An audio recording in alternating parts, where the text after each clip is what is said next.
Okay, the C1 went missing in the notes, so put in the C1. So remember, there is different variation. Okay, there is case A, B, and C. So I'm just showing you case C.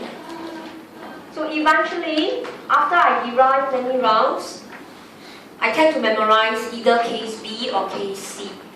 So I always tell students, since you want to memorize, might as well memorize case C.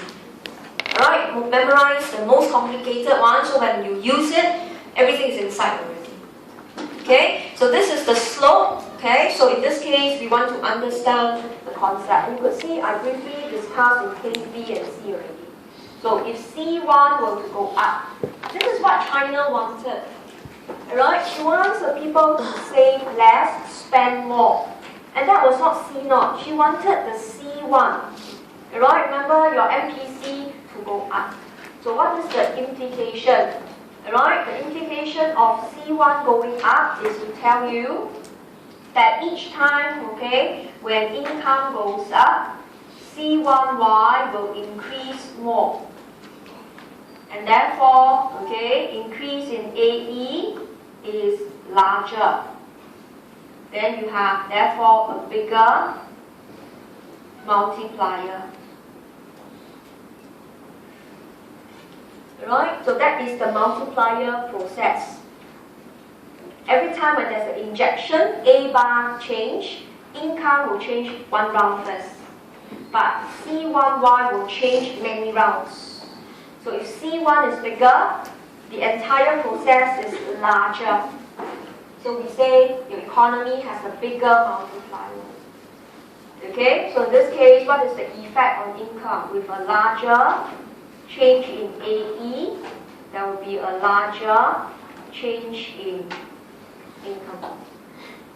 Alright, so everything falls back on multiplier if we are looking at spending by household C1Y.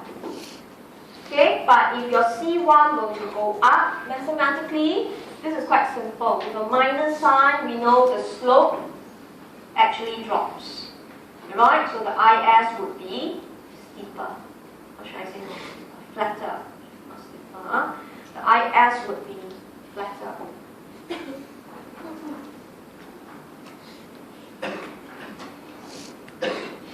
Okay?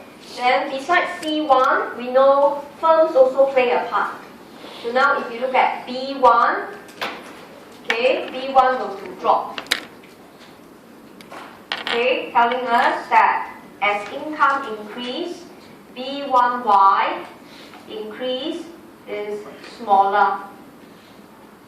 So you get a smaller multiplier. Okay, why is that so? Because you have a smaller change in AE. Right, the AE will change many times because of C1Y, B1Y. So now your B1Y is smaller. Smaller change in AE, smaller change in Y. Okay, so graphically, it will tell us the slope, right, will actually go up, and the IS is steeper.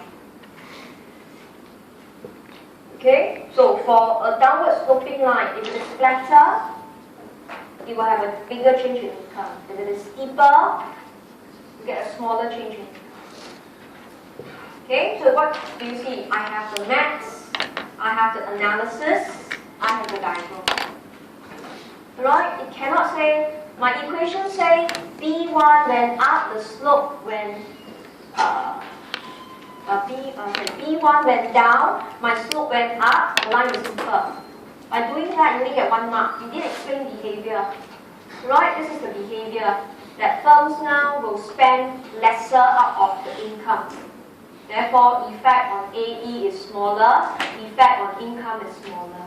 This is equivalent to a smaller multiplier. Okay? So in this case, you can actually see all the values on top, C1, B1, C1, T1, they are all part of the multiplier. Right? Because they affect household and firms spending out of income. But if you now look at B2, Alright, and if you can't remember, recall your investment function. I is I bar plus B1y minus B2I. Now the B2 is with interest rates. So it has got nothing to do with multiplier anymore.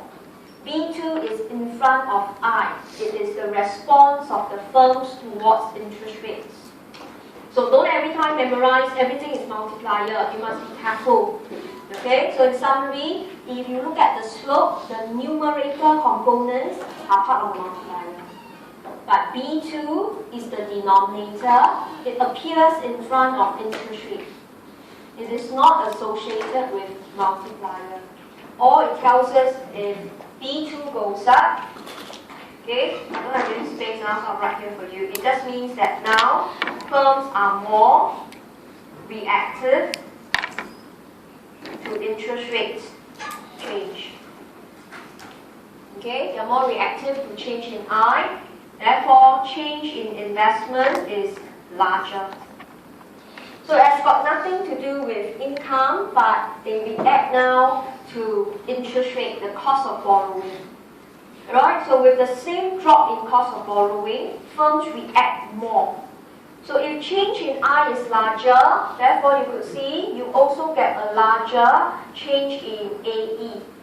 They will correspond to each other, and therefore you will get a larger change in Y. So that intuitively, through your analysis, tells you you should get a flatter IS. But how do you check? You take the B2, go to the slope.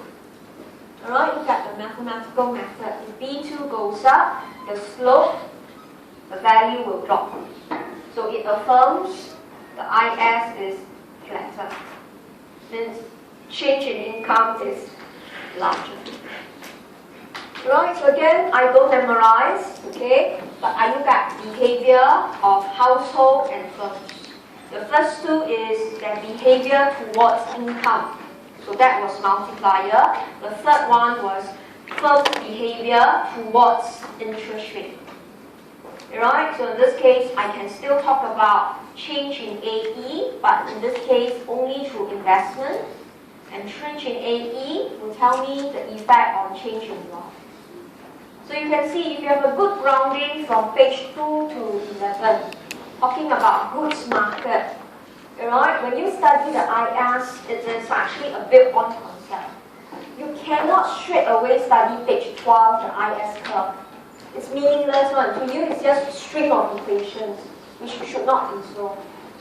Okay? Alright, so in this case, I've done this just now, but just put in the diagram to conclude. So